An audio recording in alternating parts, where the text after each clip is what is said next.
examples of trying to use neoclassical economic theory to explain politics. James Buchanan, a couple of others, the public choice movement. These came in earlier, but political science in 1968, within the Political Science Association, you had the kinds of debates that I'm telling you about, as well as within sociology, within economics.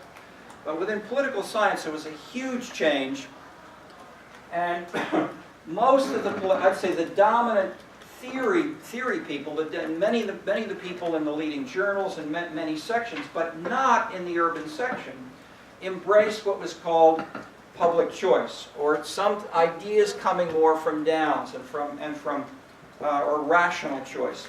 It was basically economics applied to politics. And you're now how many of you are in public policy? Okay, so I mean you're reading. How many are in political science? How many are in economics? Okay, so you're reading these today. We see the residues of these now. We're at a point where we're trying to synthesize these more, but these were fought over very actively as they were more separate in the past. Okay, the Downs core idea in terms of leadership, we'll go into Downs more later on, but in terms of what we have here, we can show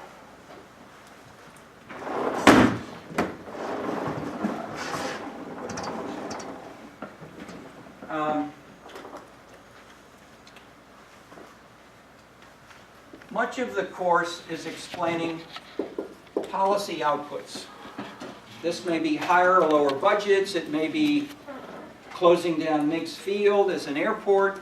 It may be changing the tax rate or whatever. Why are policy outputs adopted is a big question. And one core set of things include development in a general sense of economic growth, population growth, and the like, as well as opposition to development, such as environmental concerns, as illustrated by closing the airport, you could say. All right. The core theory, the main core theory which we're dealing with in simple terms in this first section is leadership causes policy outputs. And that the leaders choose the policy and they implement. And if it's business interests then define what the policy output will be. Okay, that's what we've been talking about. Hunter, Stone are the two most visible. Downs says no, that is an intermediary process. That what counts more are city especially citizen preferences. What the citizens want is what drives the policy. And it goes through leaders, but because the leaders may be irrelevant, we have path B and path C here. And how and why might, and so the question is, how important is B and how important is C compared to A? What's his mechanism? Leaders, he argues, compete with each other. And if you assume a market model of competition, or you think about, if you say, let's think about it, how would it work if we had perfect competition between the leaders? We have several leaders. They say, you want this, I want that. And the idea is they each try to get a map in their heads, maybe with more serious data, of the distribution of citizen preferences. And if some citizens say we want lower taxes and others say we want higher taxes, the leaders will one leader may start over here and the other leader may start over here. So this is leader one, or candidate for leadership one, candidate for leadership two. And the question is, who's going to win? And Downs basically says, policy is a dependent variable. That you change your policy in order to win the election. Winning the election is what you're really trying to maximize. And so rather than being bound by a party position, a strong party position, the party leaders move from there closer to the median voter position, which is the strongest, highest votes. This is the number of votes, the number of voters. Okay, the number of voters on this axis of citizens. So Downes's argument is through the competitive process of elections and the Trump-like social media engagement, you can mobilize citizens in ways that you will undermine the preferences of the leaders if the leaders contradict what citizens want. But smart leaders, defined this way, move to what the citizens want, and so the leader can come out as Daley One was in the lead book by Banfield. Banfield basically said Daley One was not that powerful. He had a big machine. Everybody thought he was very powerful. But what he did was to wait until citizen groups, neighborhood groups, aldermen fought out battles and battles. Then when there was a winner, he would hold up the fist, the arm of the leader, and say, "This is my position." Okay. That's the dynamic of the citizen really being the driver rather than the leader imposing his will on the citizen. Okay, this is what we've seen. The big argument is, how much was this there earlier, say 1950s, and how much since 1968 and 1989 has this increased around the world? And my general suggestion is it has increased a lot, from China to France to the US to Taiwan and so forth. And we've got lots of evidence about this. Anecdotal cases, comparative, and we'll be talking about it as we proceed, but these are controversial issues. Okay, so City Money discusses citizen preferences as an alternative first to the strong leader. The second body of theory is organized groups. So we have not just the leaders like a mayor there or a business leader, we have organized groups, including political parties. The core of this theory came from this university where in the early 20th century people looked out the window, they didn't see proletarians, lower class versus managers, they saw ethnic groups.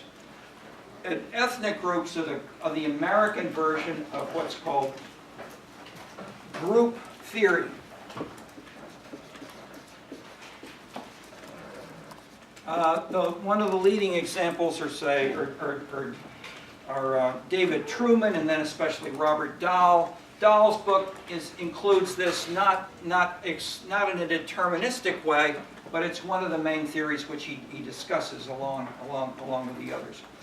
And the stronger version of the theory, as in David Truman's book, The Governmental Process, is that if you have an interest shared by citizens in their ethnic concerns, in being poor, in being rich, in living in near a mixed field or whatever, then a group will be organized to articulate those preferences. So in that way, he blends together the citizen preferences with the group and says, this path this path B. This path B is insignificant because it happens almost automatically. And so, sorry, I'm going to do it this way. But the A, B, C, D. Okay. Path D happens and you have organized groups, and the organized groups, lobbies, etc., political parties, activists, they may be call this E, they may be the proximate, visible people battling over an issue, but they reflect the underlying interests of citizens more generally. So capturing the relative salience of these is pretty important to differentiate how important the different participants are in different ways. Okay, the third one we've been talking about mostly now, we can link with Clarence Stone, with Hunter. Robert Caro has a famous book here, used a number of public policy courses called The Power Broker on Robert Moses in New York. And earlier, the great man theories of history used by a number of historians. identify the preferences of the leader. Daley wanted this, Trump wants that, therefore the policy follows. But as we're here, as you heard in my anecdotal summary of even Daley 1, it's not always as clear as it might seem, and we'll elaborate that as we go on. The fourth pattern, which I'll mention briefly, is not leadership per se, but it's a migration idea. That leaders may anticipate that if they do something that will dissatisfy citizens, not as voters, but as people who choose where to live, they may drive out some of their constituents over time, other things equal, and attract a different set of constituents to that that city. And so and I gave you the example of the homeless in San Francisco. That is, the pro-homeless policies brought a number of homeless people immediately to San Francisco. That in turn led the mayor to change his policy on the homeless in San Francisco. But more importantly, mayors and leaders across the whole U.S. said, aha, we should be careful not to do that, or we will have hundreds of thousands of homeless come to our city. Okay, so in that sense, the anticipation of what citizens as migrants might do also constrains leadership patterns in this way. Okay, so what the City Money book does is lay out these 4 theories and say all of these have some degree of coherence. They're at least partially correct, some of the time, some places, for some reasons. And then we pursue each of them in different chapters of the book, with particular mayors that illustrate each of these more coherently. The other way we reconcile it is not just to say different cities differ. We're saying there are four kinds of underlying political cultural elements, and these 4 political cultures have distinctive styles of favoring or opposing one or the other of these A, B, C, D, E paths.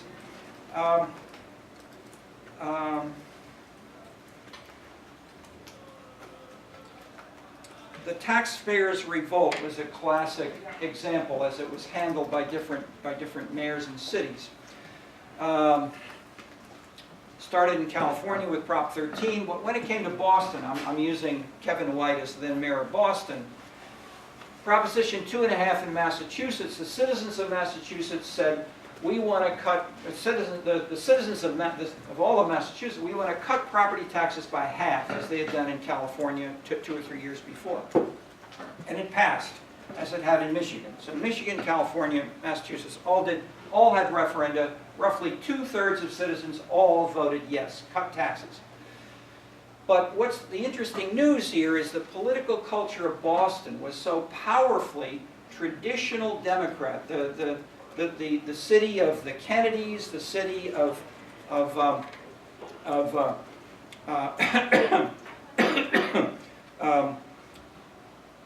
Tip O'Neill was the classic leader in the U.S. Congress.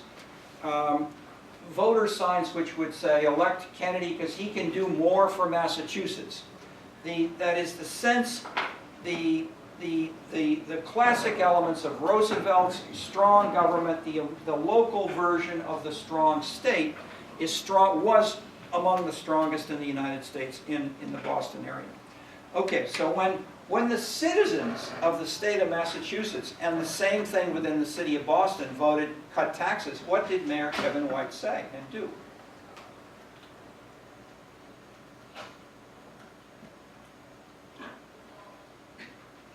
He said the citizens have not understood that they would lose services. They don't really want to lose services.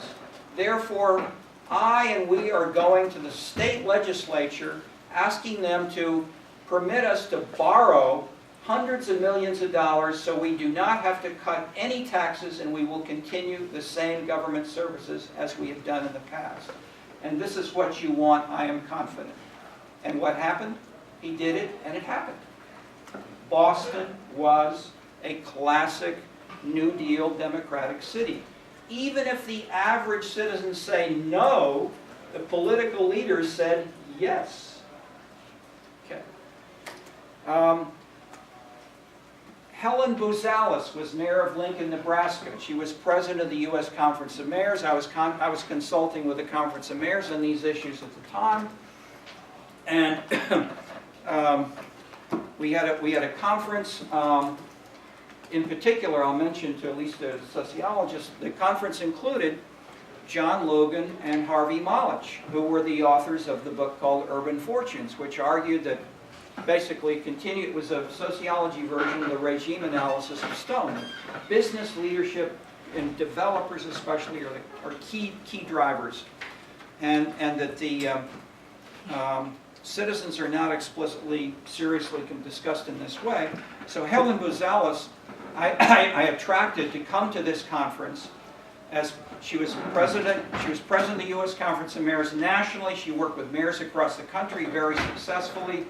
She was mayor of Lincoln, Nebraska, and you had a panel of Harvey Malich in particular said, so basically, she said, what did I do and what do proper democratic mayors do in the context if we have a citizen referendum like this? What was her answer? Implement the citizen preferences, cut taxes. If they say cut by half, we cut by half. And that's what we did in Lincoln. Okay. Jerry Brown was then governor of California when Prop 13 passed. He strongly opposed Proposition 13. He said, don't cut taxes. You will destroy the state of California, the freeways, the university system will die, so forth. The day it passed, the evening after it passed, that night and the next day, he said, I embrace this new position of this new set of policies. We will implement, I as governor will implement them with all my powers to cut taxes. So he changed his position like that. So this is a position that the citizen is the driver. In that sense, it's got elements of Anthony Downs here. You change your position as a leader if the citizens actively say no. Whereas the New Deal democratic political culture says, citizens are not so legitimate. The party is more legitimate. The organized groups, especially unions, the church, ethnic leaders, these are the people we will try to listen to more. And if they say, yes, we should continue past policies, we will borrow money, as they did in Boston, and do so. Or I mentioned earlier, Liverpool. See, Liverpool in that sense had a more classic, traditional labor position, fighting against the decline of the industrial base of traditional Liverpool. Okay, so these changes and the emergence of these new patterns of political culture did not occur easily and smoothly. They came from battles like this. And so in the next elections, in California, in Massachusetts, in Boston, you have had battles over, was Kevin White right or wrong? And in general, the simple story is there are many fewer Kevin Whites today than there were in pre-1968 and 1989. Okay. I'm not saying it's good or bad. Clearly, if we begin, we'll talk a little later about cultural, philosophical, evaluative perspectives. And what I try to do in general, and of course just in a word, is not to say something's good or bad, but I try to say it's good or bad in terms of these concerns, this political culture, these criteria, this philosophical writer, and to try to use a particular forceful, visible, and successful or unsuccessful commentator as a perspective rather than saying, I, Terry Clark, am here and you ought to believe me because my values, I'm not promoting my values at all, which are not that strong on many of these issues. That is, I've deliberately, just as a word, I've deliberately consulted, I've worked as a consultant with all four of these kinds of mayors so I could understand not just what they would say in a brief statement, but how they do these policies, how they talk to their staff, how they'd implement them in day-to-day activities. And so the City Money book has the four kinds: the New Deal Democrats, the new political culture illustrated by Helen Buzales here, the ethnic Democrats illustrated by Gary Indiana, and the traditional Democrats illustrated by San Diego and Pete Wilson, who was then mayor and later governor of California. Okay.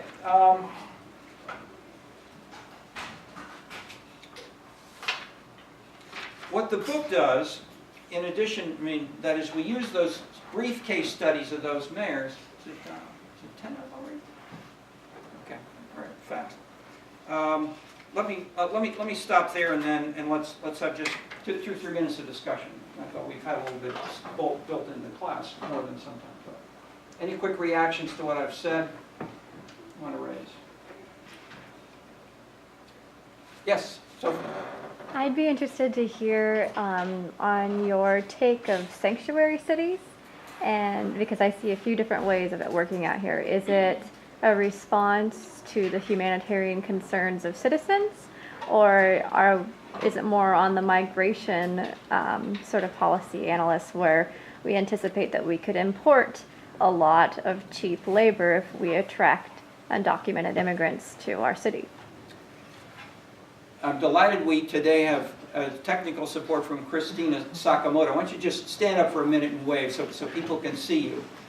She was teaching assistant last quarter, and and she has done what's called a chicken and egg analysis of the importance of different factors and she's a TA in an ArcGIS course. She's doing a PhD on related issues. So the issue is not one right or wrong, but the issue is, I mean, the big issue which underlies your question. We'll come back to maybe specifics next time. But the big powerful answer which relates to this and to her and to your question is, what does the map of support look like in favor or against immigrant policies of the sort that Trump was proposing, or others who were against Trump? That is, which cities and which regions and what are the dynamics of political support for? And the strongest version, of course, are the sanctuary cities, which say we welcome citizens, as Chicago is one of them, fighting the federal government. And Chicago has done this for decades, not just with Trump. But the key point that I'm making with Christina here, and which fits with some of what we're doing there, is namely, if you map this, you see areas in blue where we had votes for Hillary Clinton, and more generally policies of this sort in the sanctuary cities, and that is the blue versus the red states. The votes for Trump overlaps substantially with a number of other characteristics which we want to talk about. But the extreme versions are San Francisco to LA, a big area, and Washington to Boston, which are strongly sanctuary cities, anti-Trump. And the South, Alabama, Mississippi, the smaller Midwestern towns coming up around here and then spreading out, were either more Trump or, let's say, less pro-immigrant in general. I mean, that's the quick, simple answer. That it depends on the area, but rather than trying to say it is groups or citizens or leaders, it's probably a combination of all of these, but that will vary by city. But I would say the big thing is there are big geographic differences which we can immediately identify. Okay, good question. We'll discuss it further as we go on. End of the class for today. See you later.